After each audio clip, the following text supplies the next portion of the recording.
Hello, I'm Sue Hillis, a board member of Women in Politics. Women in Politics has launched the 2020 Ask Her campaign as part of an effort to encourage women to consider running for office in an upcoming election at any level of government.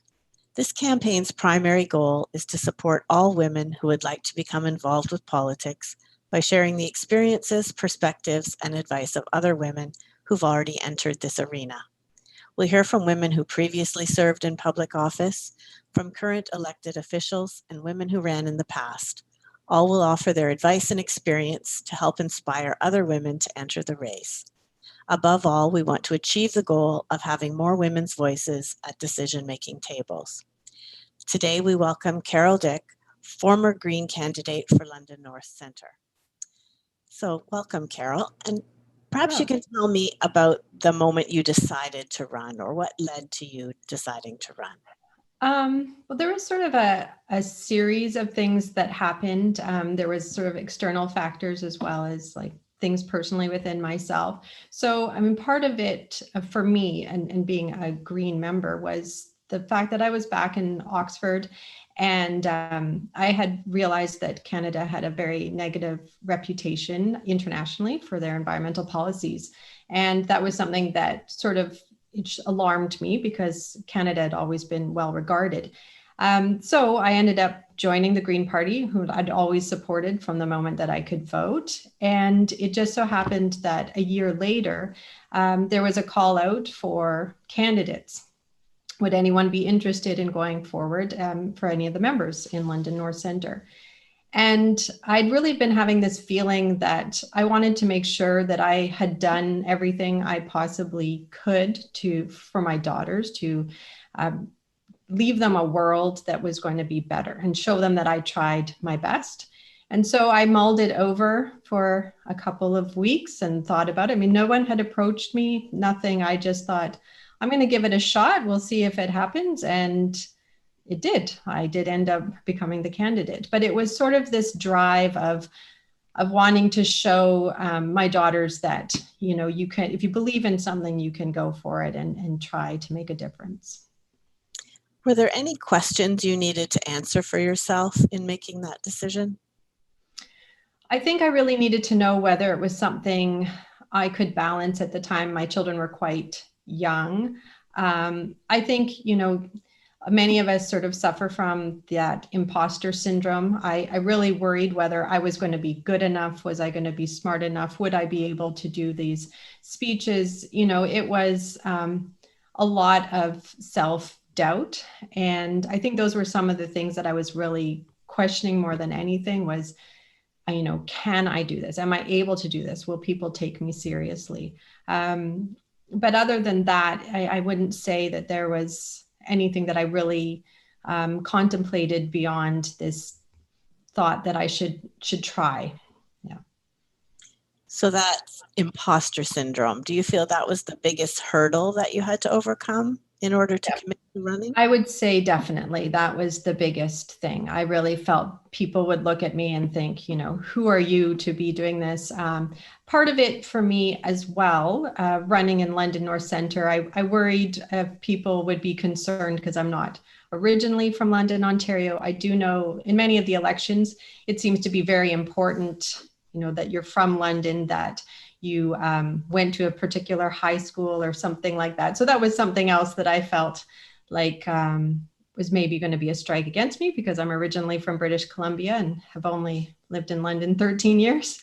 But yeah, it was, you know, this feeling of, you know, for many of us, especially if we have kids and if we have young kids, we get into this thing where people look at us as moms. And I've had many experiences in my life, especially in my last master's degree, where people looked down on you or made comments like, oh, well, the housewives, they're all, you know, concerned about the elephants. Very derogatory comments always about housewives.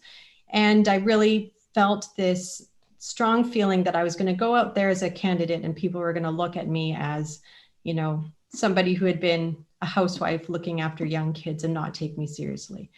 And certainly at the door, you get a lot of that where when you have young kids, people say, well, how do you expect that you can do this? How can you be a politician and have young kids? How can you be a mother and be a politician at the same time? So you do get a lot of that. So you had some of those expectations when you were getting ready to campaign. I And did. were there any other expectations leading up, and did your experience line up with that, or did it differ in any way? You know, I didn't have a lot of expectations. I will say that like each of the I've run twice federally and once provincially. Each of the campaigns and each of the elections were completely different. There was different aspects of each one that really changed the dynamics. It depended on who you were running against, what was happening at that time, whether you got a lot of negative pushback, or the number of volunteers that you would get, the amount of support that you would get.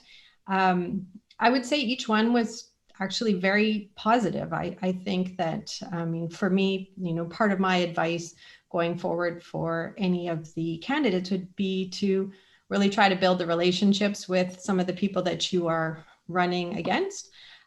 Because if you are respectful with other people, it really changes it. And I think that was one of the things that maybe was somewhat unexpected, is how close you become with the people that you are running against if you make those efforts to reach out to people. So that was a bit of a surprise to you then. That was a surprise, yes. Do you have any other surprises that came along on the campaign trail? I would say, and I'm going to say this as a negative surprise, but something that sort of pushes you to continue doing what you're doing. You do get those times when you knock on doors and people will say straight to your face, "We don't vote for women in this household." That happens, for me, it was 3 to 4 times each campaign. And, that can really shake you sometimes, especially if you're out there knocking on your own, or, you've only got one other person, you have someone who's very antagonistic, very openly against women running.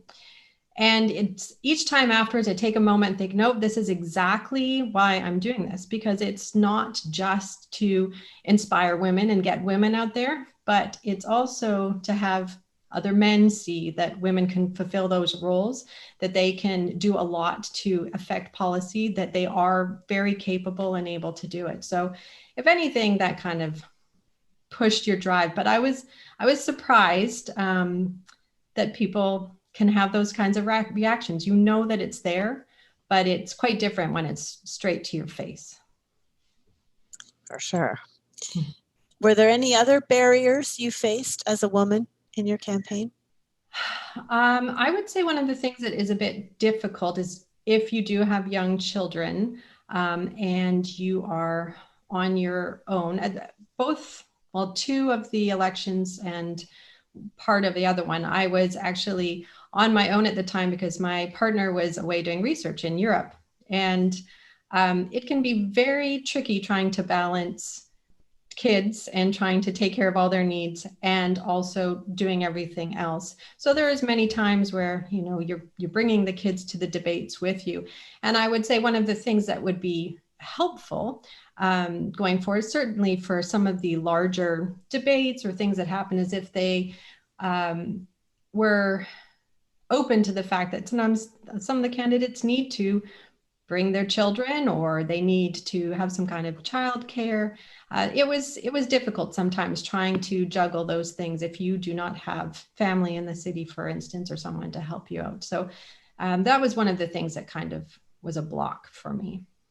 Yeah, certainly when we ran our own Women in Politics all candidates meetings, we did have childminding on site. But then when we partnered with others the last couple of rounds, that wasn't available. So I certainly think we need, as you suggest, to push more for that, to make it more accessible for everyone, and more accessible for people to attend as well, of course. Exactly. That's the thing, is that a lot of times you see that there are younger women or women with children of a young age that are unable to attend the events because either they can't afford childcare or they're unable to find it. And so then they are not necessarily included in the political debates and policy making because of that barrier.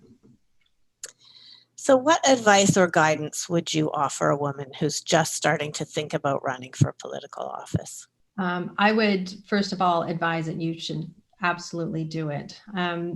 It's one of those things that it's a lot of work. It involves, a lot of your time and effort, but it is absolutely worth it. And I have a story about that I'd like to share, which is that, I did this for my daughters, as I said, and there's those moments when you're going to ask yourself, am I making the right decision? Should I be doing this? Is this, this takes away a lot from your family. You're very active. And less than a year after the first federal election, we had moved to Berlin, and my daughters were in a school where there was really a macho atmosphere. The boys very much reigned supreme and did not think very much of girls. And this was coming through, and, girls can't do math, girls can't do science, etc. And it was a bit of a shock for my daughters, this sort of machoism. Anyways, they have class houses. So much like Harry Potter, Gryffindor, that kind of thing. And you have to vote for president for each one. And it's always a boy. Every single time it's a boy. And the kids have to vote on who it's going to be. And my daughter stood up and said, and she was only just turned 10. She said, I want to run. She, of course, did not win because, as she said, all the boys are going to vote for the boy. And then the girls were voting for the boy as well, because this is what they're used to, that there would be the boy. But they ended up making my daughter vice president because she had actually stood up and tried to campaign to become the head of the house. And I said, well, what made you think to do that? You're in a brand new school and you don't really know anybody. And she said, well, I saw you when you were running and I saw you do it. So I thought I can do this too. And for me, that was like, at that moment, I knew I'd absolutely made the right decision to run in the election, because I had given her that example that it doesn't matter that it's always a boy that's head of the house. You can be the head of the house. So my advice would be to do it, to know that you're making a difference. And there's no such thing as losing. Even if you're running a campaign that seems like unlikely to win, you are still successful because you got out there, you changed the dialogue, you changed what people thought, how they looked at things, and you've always made a difference. You have impacted people's lives. So that would be one of the things I would say, is just take that chance and know that you're changing people's lives. That's an amazing story. Thank you for sharing that. It goes along with that saying, is that if you see it, you can be it. Yes. So if we don't offer the examples, then people don't realize they have the opportunity. So exactly. Every campaign is successful, if only for that purpose, that they're seeing different people out with their messages and their values. Exactly. What are the supports that you received that you found most helpful or most important to you, and how were you able to get that support? I would say I will use actually the provincial election that I was in as an idea for how I really had a lot of support. And with that one, there were 4 Green Party candidates in the 4 ridings for London, and we were all female. And in that election, we all bound together. We created sort of a group where we chatted with each other. We shared information. We shared our struggles. We helped each other out with childcare. We did a lot of things to, just look out for each other, for your mental well-being, for every aspect. And I would say that those supports, having other people going through the same thing that you're going through and sharing those experiences and looking out for each other, that was really impactful and very helpful. And it definitely, one of the people that I would also credit for being a huge help to me was I had Brona Morgan, who helped me through in my first campaign, definitely acted as a mentor. And I've been trying to pay that forward since. So I've acted as a mentor to other first-time female candidates, and having those kinds of systems in place where women are helping women and listening to them and helping them with their problems is fantastic. And that's what we did, lifting each other up, propping each other up in the provincial election. And it was really good for all of us. Thank you. I think that's it. We're done. Right.